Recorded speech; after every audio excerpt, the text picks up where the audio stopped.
il n'y a rien entre ces coques de macarons. Il manquerait pas quelque chose dans cette mini tartelette? Peut-être une garniture?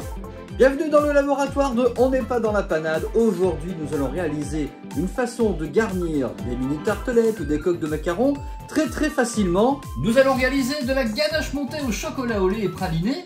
Et pour vous montrer que cette recette est vraiment facile et très rapide à faire, nous allons l'élaborer ensemble d'un seul tenant, sans coupure.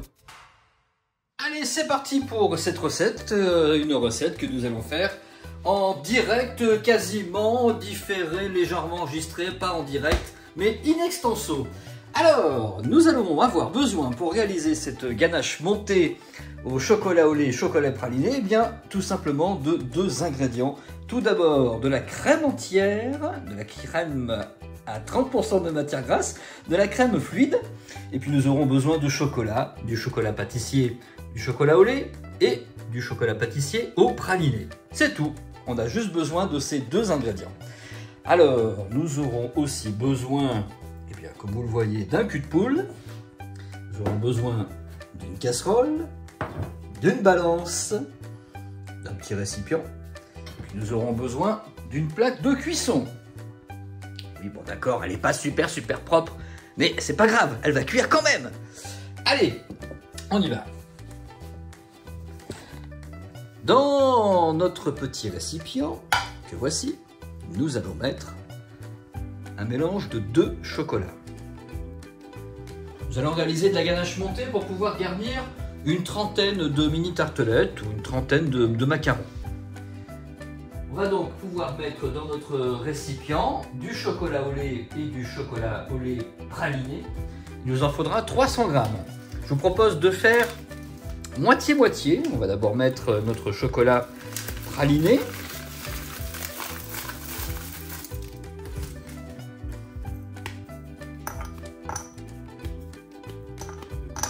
Voilà, on coupe notre plaquette en petits carrés. Nous avons 85 grammes.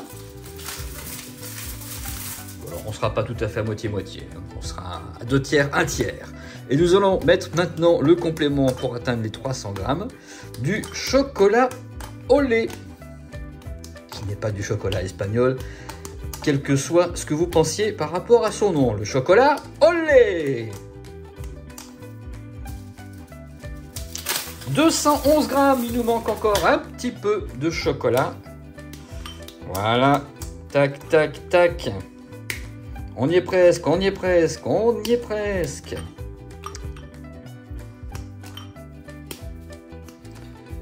Vous pouvez compter avec moi si vous voulez. 281, 285, 293, 299. Ah, on est au-dessus. Bah, c'est pas grave, hein. Il y en a un peu plus, ma bonne dame. Je vous laisse. Oui, oui, c'est bon, je garde.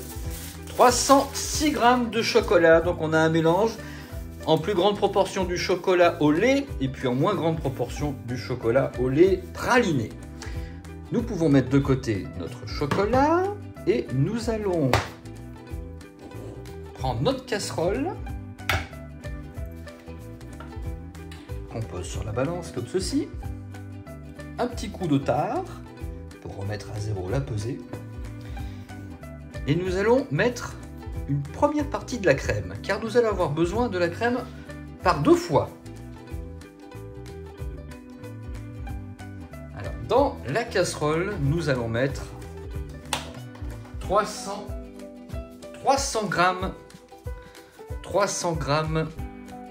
de crème liquide à au moins 30% de matière grasse. 289 grammes, 306 grammes. Il y en a un peu plus, ma bonne dame, je vous le laisse. Oui, c'est bon, vous pouvez laisser. J'aime bien faire 15 fois la même blague. Et voilà. Nous allons maintenant amener notre casserole sur la plaque de cuisson.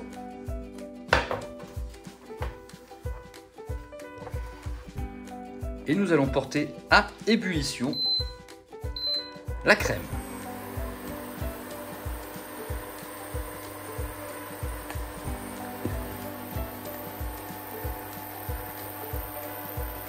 Ça va prendre, allez, on va dire quoi, 3-4 minutes pendant ce temps-là.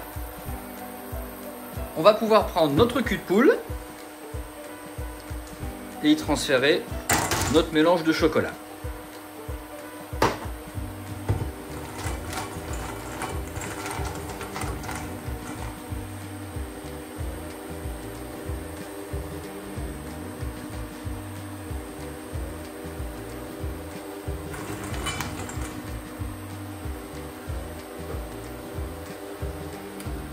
Avec cette arme fatale, un pistolet à température, on va regarder où est-ce qu'on en est. Alors, 50, 46, 49, on a encore un peu de temps. Il faut que ça monte à 80, 90 degrés pour que ça puisse être en ébullition. Nous allons, dans quelques instants, déverser en plusieurs fois sur le chocolat la crème qui aura bouilli. Et bien sûr, avec la spatule, nous allons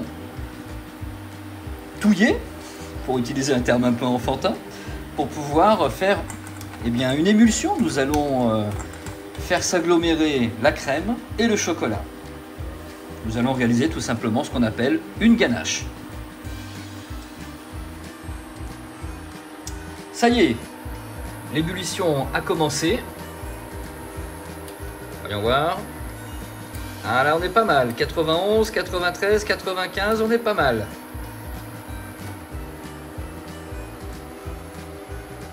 Attention, attention à ne pas faire déborder la casserole. Hop là. Et on déverse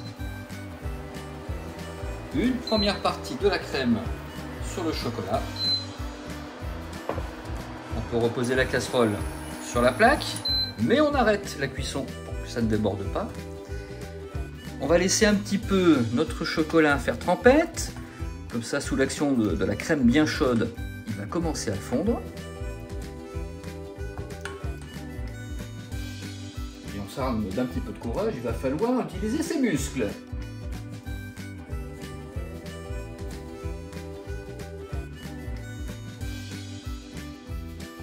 Allez, c'est parti. On va donc agiter notre chocolat qui se retrouve baigné de crème. Vous voyez, pour commencer, c'est un petit peu difficile puisque le chocolat est encore en gros morceaux. Mais vous voyez que ça fond assez rapidement. Et donc ensuite, on va commencer à agiter notre mélange en se concentrant sur le milieu du récipient, sur le milieu du cul de poule. Nous allons former ce que certains appellent un nœud. J'appelle ça le tourbillon. Voilà, on mélange en tournant comme ceci et vous voyez que notre mélange a déjà changé d'aspect. Il a déjà bien fondu. On rallume la plaque de cuisson. On réchauffe légèrement notre crème.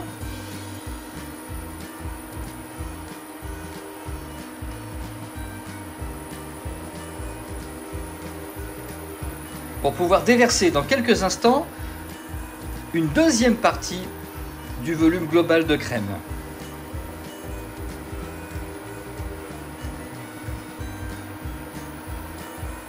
Allez hop!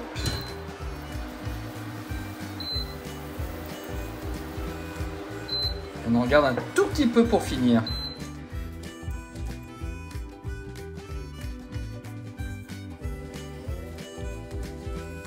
Avec cette deuxième partie de la crème bouillie,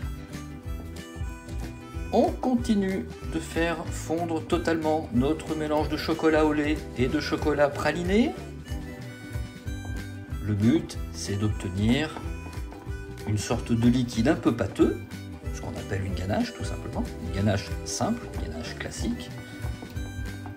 Vous voyez qu'on a déjà presque réussi puisqu'il n'y a presque plus de morceaux de chocolat encore un petit peu solide dans notre mélange. Et on va pouvoir envoyer la troisième et dernière partie de crème. Il en restait un petit peu dans notre casserole.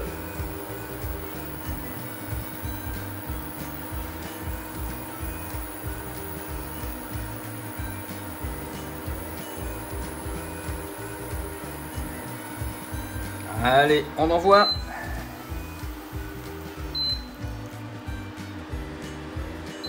Voilà, et puis on va même récupérer la partie un peu grasse, un peu prise dans la casserole. Parce que nous le rappelons assez souvent, hein, comme le dit un célèbre personnage de la table ronde, le gras, c'est la vie. Et voilà, on peut mélanger le reste de crème à notre mélange qui est déjà quasiment homogène.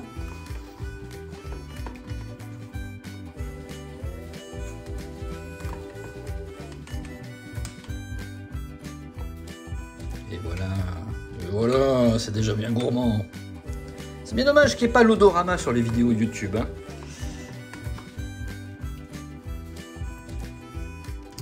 Voilà, notre ganache est prête, en tout cas la ganache classique. Mais comme on veut faire une ganache montée, il faut qu'elle soit encore plus liquide que ce qu'elle est pour l'instant. Et pour cela, eh bien, nous allons rajouter une deuxième salve de crème liquide. On reprend notre brique.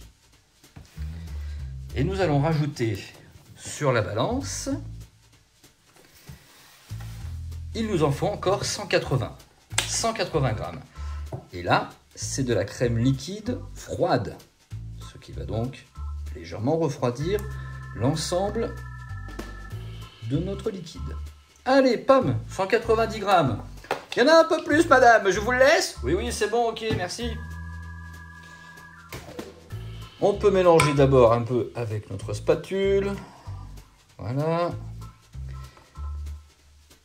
Mais pour pouvoir réaliser une ganache montée qui est bien soyeuse, bien belle, bien aérienne, il faut que notre mélange de ganache classique plus crème soit vraiment, j'ai envie de dire, pur, sans grumeaux, sans aucun morceau, pour que ça puisse être monté ensuite au batteur. Et voilà. Pour obtenir une ganache montée parfaite, avant l'opération finale, ou quasi finale, qui est quand même importante, nous devons mixer tout ça pour obtenir un liquide sans aucune imperfection, sans aucun grumeau, sans aucun petit morceau qui pourrait flotter dedans. Et c'est parti, désolé pour vos oreilles, ça va durer une petite dizaine de secondes.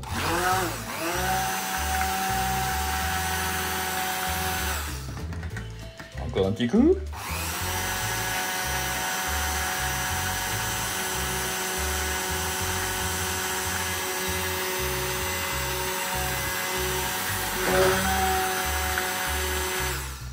Et voilà.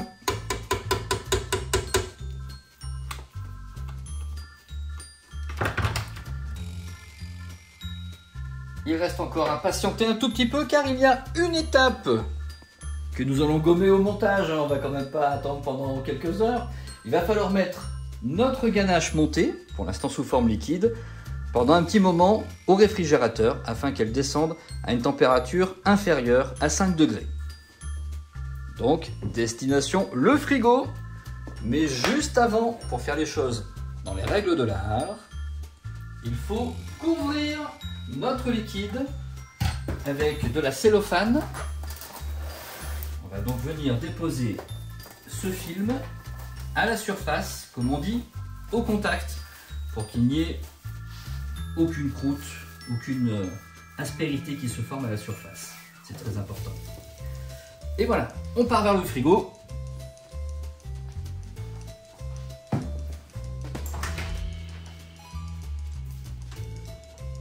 Il va falloir patienter un peu pour que tout ça refroidisse.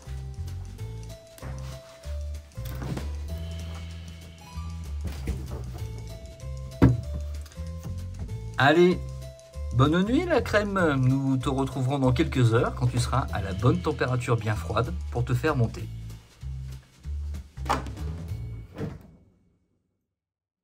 Allez, le refroidissement, ça passe beaucoup plus vite en vidéo, surtout quand on fait une petite coupe. Allez, notre préparation pour faire des ganaches montées est à la bonne température. On la ressort du frigo. Et il ne reste qu'une seule opération à faire. Transférer notre ganache dans un grand cul de poule adapté à un batteur. Et on va faire, comme pour une chantilly, monter notre préparation. Allez, c'est parti. Pas de gaspillage. La petite quantité qui est sur le film cellophane, on ne le perd pas, on fait glisser, voilà.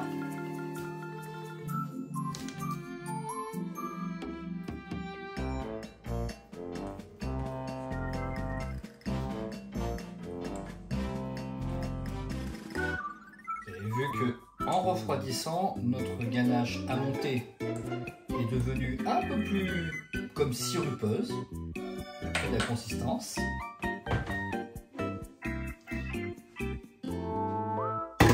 Il est temps de la faire foisonner, c'est-à-dire qu'elle se charge en air en étant battue par le fouet de ce batteur.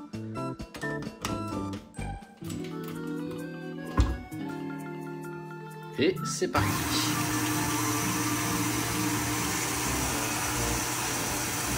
Alors, il faut rester très attentif à la consistance de notre préparation. Au fur et à mesure que la ganache très liquide va être fouettée, vous voyez, ça fait des petites bulles à la surface. Vous voyez les petites bulles? Au fur et à mesure que ces petites bulles s'incorporent dans le liquide, notre ganache va prendre du volume, elle va monter. Et pour qu'elle ait la bonne consistance pour son utilisation ensuite dans une poche à douille, pour qu'elle puisse être mise en garniture dans les mini tartelettes, eh bien, il faut qu'on s'arrête de fouetter exactement au bon moment.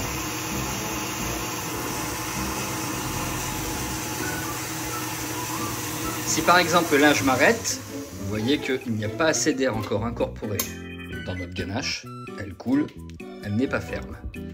Le risque, c'est de fouetter trop longtemps et qu'elle dépasse la bonne consistance où elle est suffisamment ferme pour se tenir. Et après, elle devient trop ferme et elle va commencer un peu comme à devenir pâteuse.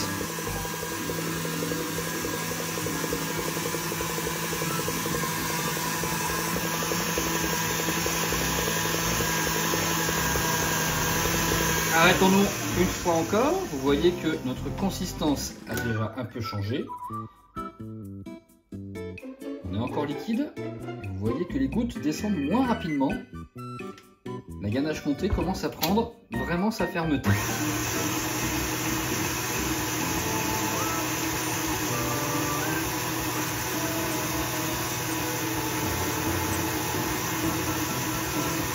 Ce que je vous recommande de faire, c'est de fouetter avec une vitesse pas trop rapide sur votre batteur.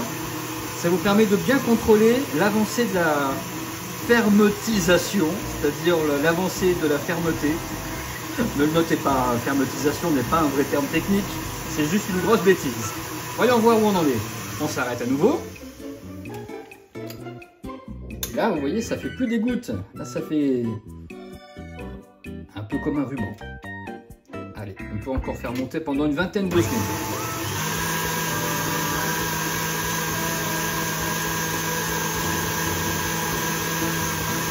On se rapproche de la bonne consistance. Je m'arrête encore, vous voyez. Ah, ça se tient presque, ça coule encore. Ce qu'il faut, c'est trouver la consistance où notre ganache montée ne coulera plus, ne descendra plus du fouet. On s'en rapproche les amis. Vous pouvez commencer à saliver, on va faire le 4 heures dans pas longtemps. Voyons voir, voyons voir. Oh, ça y est, ça semble se tenir. C'est un peu comme les blancs montés, les blancs d'œufs montés. On peut faire le test du bec d'oiseau presque. Hein.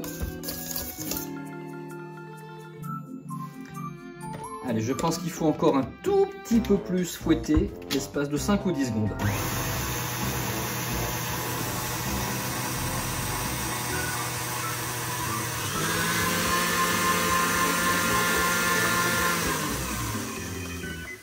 Et là, je pense qu'on est bon. Notre ganache montée est suffisamment ferme. Vous voyez, je finis de la battre un peu à la main.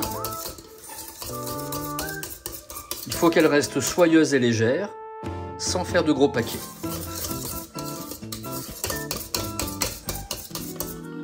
Voilà, voilà la belle consistance. On est bien là, on est bien. Vous voyez, ça se tient.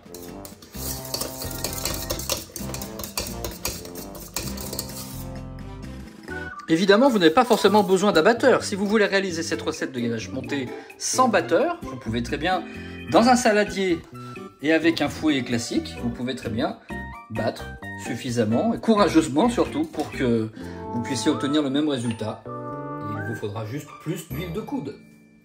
Bien, notre ganache montée est prête à être mise en poche. Et nous allons garnir, bien, pour cet exemple, des fonds de mini tartelettes qui ont été préparés avec de la pâte sucrée. La pâte sucrée, c'est une pâte, comme son nom l'indique, pour les desserts.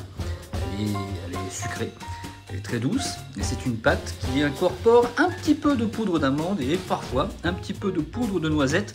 Vous pouvez retrouver la recette pour faire de la pâte sucrée, afin de faire des tartelettes ou même des fonds de tarte. Et bien sur la chaîne On n'est pas dans la panade, vous allez retrouver dans un coin de l'image, quelque part par-ci ou par-là, je ne sais plus trop, un lien pour aller directement voir la recette de la pâte sucrée sur On n'est pas dans la panade. Allez, il me faut une poche,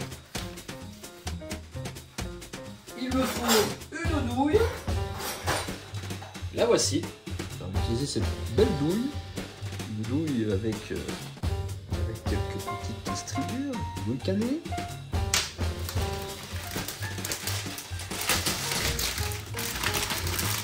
Alors la ganache montée, c'est bien quand même de l'utiliser rapidement. Non pas qu'elle va se mettre à fondre ou à se liquéfier, mais c'est quand même mieux de l'utiliser quand elle est encore très fraîche. Voilà, hop, ma douille est presque bien enfoncée dans la poche. Un petit coup de ciseau pour enlever l'extrémité du sachet de la poche. Voilà, tac. Voilà, notre ganache montée est dans sa poche. On va la transférer par un élégant pochage dans ces fonds de mini tartelettes. Et pour rajouter un peu plus de goût, en plus de notre ganache montée chocolat au lait praliné, je vais rajouter une petite gourmandise supplémentaire. On va rajouter des petites cerises amarena.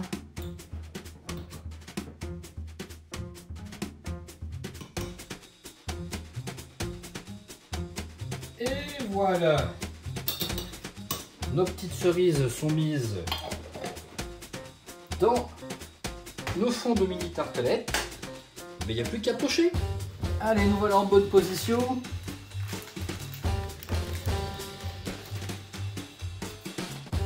Alors on s'en fait tout un foin, mais pocher c'est pas si compliqué que ça. Il suffit de bien s'y prendre tranquillement, comme ceci.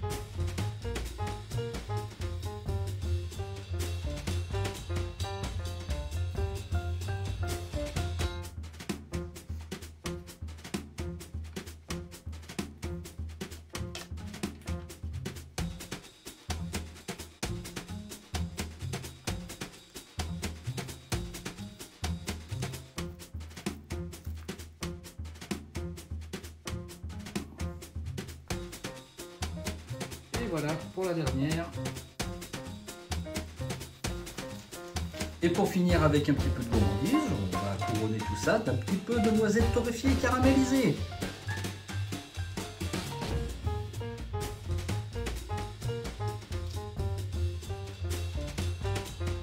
Et voilà, c'est terminé pour cette recette. Je vous remercie de l'avoir suivi dans cette forme un petit peu spéciale, inhabituelle pour On n'est pas dans la panade. J'espère que ça vous a plu. N'hésitez pas à mettre des commentaires, à liker cette vidéo, à la partager, à vous abonner. Je vous remercie et à très bientôt sur la chaîne On n'est pas dans la panade pour plein d'autres gourmandises. Salut!